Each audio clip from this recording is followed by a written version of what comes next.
तो hello everyone, कैसे आप लोग। मेरी उम्मीद है कि आप लोग अच्छे होंगे मेरे दोस्त। जितने लोग लाइव जुड़ चुके हैं सबको सुंदर सा गुड इवनिंग मेरे दोस्त। आप सब जुड़ चुके हैं आरएस क्लासेस से और आज पढ़ा जाएगा मेरे दोस्त क्या जो वृत्तों संबंधित क्षेत्रफल है इसका पार्ट नंबर 5। इसमें क्या पढ़ेंगे तो वही चीज पढ़ेंगे जो इससे पहले पढ़ रहे थे। क्या महत्वपूर्ण प्रश्न एग्जाम ओरिएंटेड।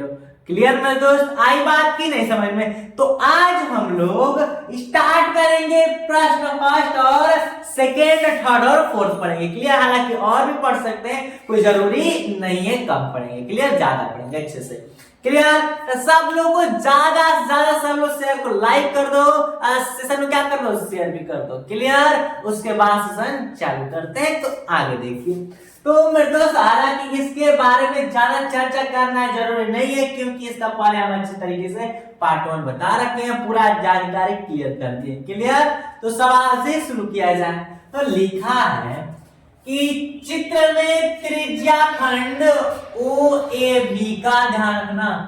चित्र में त्रिज्या खंड OAB का क्षेत्रफल होगा, यानी कि OAB का पूरा का मान क्या कर रहा है मेरे भाई, तो पूछ रहा है। क्लियर, यानी कि OAB पूरा का मान पूछ रहा है कि नहीं। आज त्रिज्या खंड का क्या पूछ रहा है, क्षेत्रफल।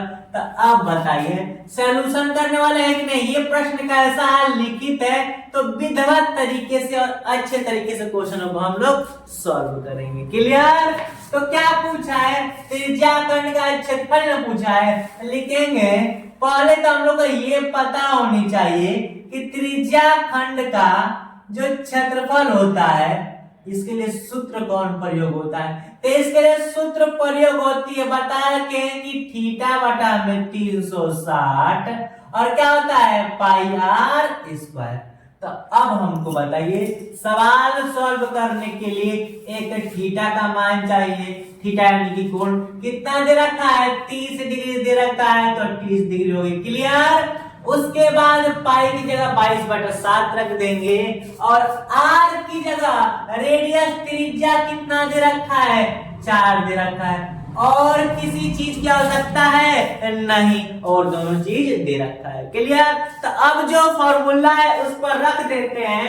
तो क्या करेंगे, थीटा की जगह 30 रख देंगे बटा में 360 गुणे पाई की जगह 22/7 गुणे आर की जगह कितना रख देंगे, आर है 4, तो 4 गुणे 4। तो दिक्कत 1 0 से 1 0 खत्म। 3 से कटाएंगे कितने बार में, 12 बार में गया। और 2 से कटाएंगे 6 बार में और 2 से कटेगा 11 बार में।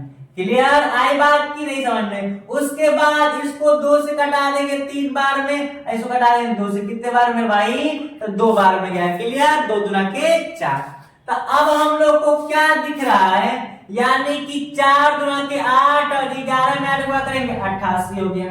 क्लियर, अब बटा में 7 देखिए 21, तो 88 बटा में 21 क्या हो गया हम लोग को फाइनली आंसर सेंटीमीटर। या तो चाहेंगे तो इसको दशमलव में बदल सकते हैं, या तो 88 बटा में 21 हम लोग का क्या होगा फाइनली आंसर होगा। क्लियर, कि देखना ध्यान से, त्रिज्या खंड OAB का पूरा का क्षेत्रफल पूछ रहा है। हालांकि चित्र किसका है, त्रिज्या खंड का है। और जब त्रिज्या खंड का क्षेत्रफल पूछ रहा है तो इसके लिए सूत्र कौन लगता है, तो थीटा बटा में 360 पाई आर स्क्वायर। तो सवाल सॉल्व करने के लिए थीटा चाहिए जो दे रखा है, उसके बाद आर चाहिए, आर भी दे रखा है। तो फिर किस चीज की दिक्कत है, जब क्वेश्चनों का जो चीज है वो चीज दे दिया है तो फिर हम लोग कंप्लीट रूप से सॉल्व कर देते हैं। आंसर कितना आया, 88 बटा में 21। क्लियर, तो ये था पहला क्वेश्चन। अब क्वेश्चन नंबर हम लोग साइड में लिखा हुआ है सेकंड। अब इसको देखते हैं क्या है, हल्की से और नॉर्मल सा लेवल अलग सवाल है।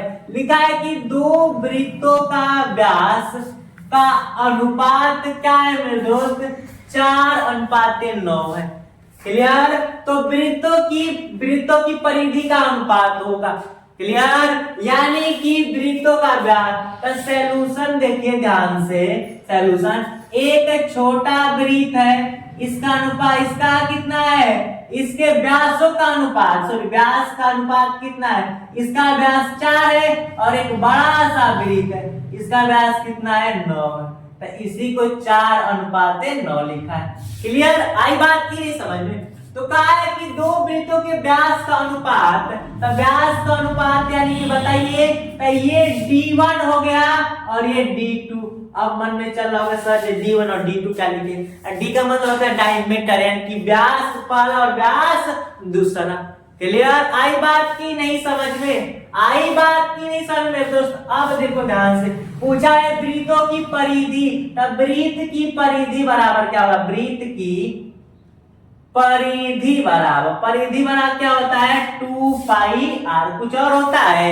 और बताओ, तो वृत्तों की परिधि का अनुपात बताइए। तो अब बताओ परिधि ज्ञात करने के लिए दो तो ठीक है, पाई भी सही है, आर चाहिए कि नहीं? तो आर बराबर क्या होता है, आर बराबर इधर सॉल्व कर रहे हैं, आर बराबर क्या होता है, तो D/2 होता है कि नहीं, D/2 होता है, यानी कि आर बराबर क्या होता है, डायमीटर क्या कर देंगे हम लोग, आधा कर देंगे।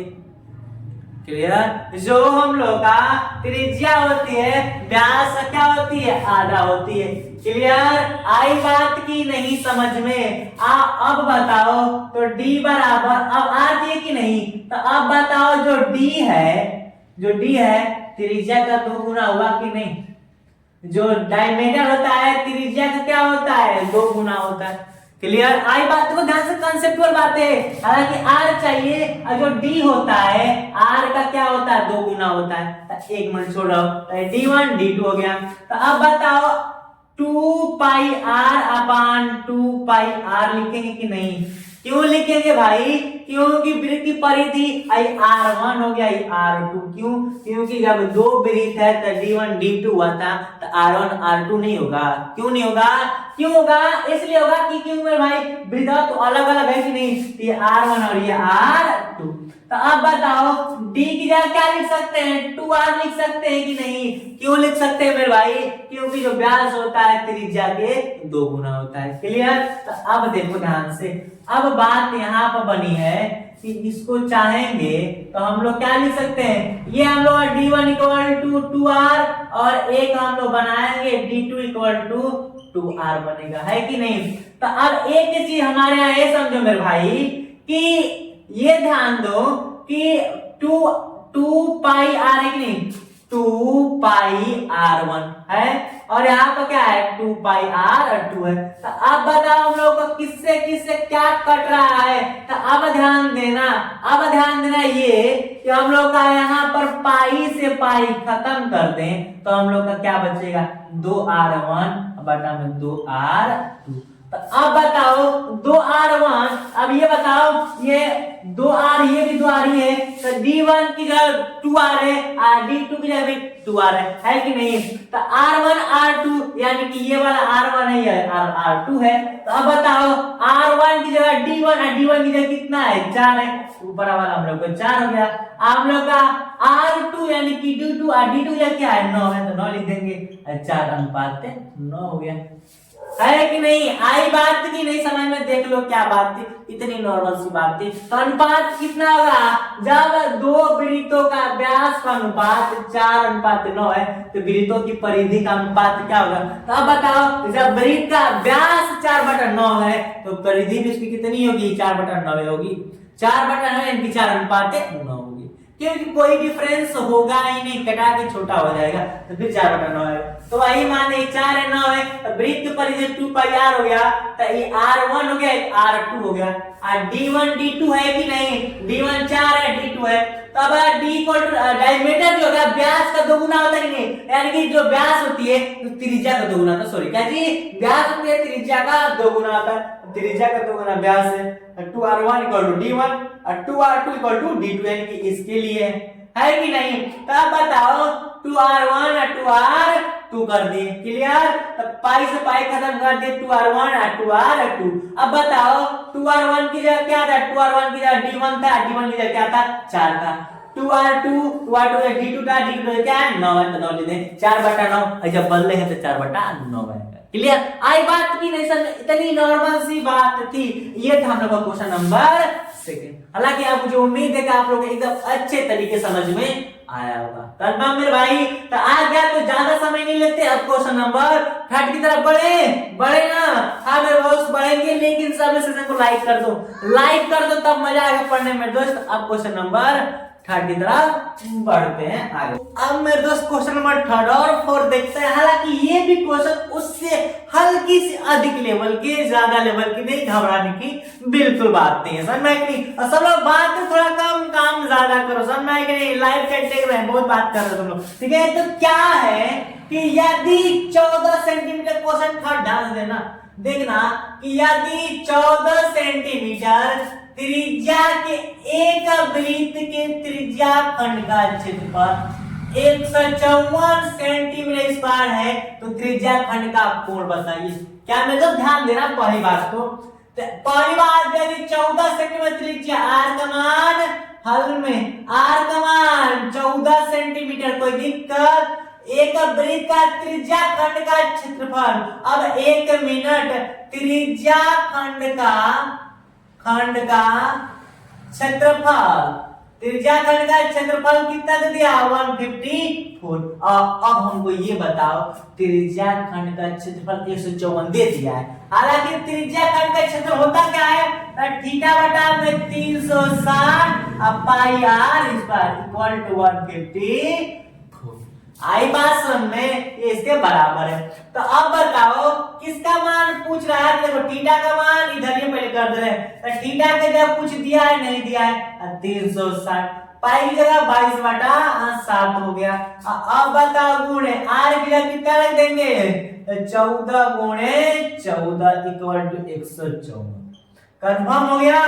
कुछ कट पिट रहा है? तो अब बताओ, देखो 7 कम 7, 7 गुना के 14, और 2 से कटा देंगे तो कितने बार में? तो 180 बार में। फिर अब 2 से कटाएंगे 11 बार में, और 2 से हो गया 90। क्लियर? अब छोड़ो, अब देखो 14 से कटाएंगे, 14 में इसका किसे भाग देंगे? 14 कम 14 तो 1 हो गया, 15 था, 1 बच गया, फिर 14 11, और 11 से 11 खत्म, इसको उधर भेज देंगे तो थीटा बराबर क्या हुआ?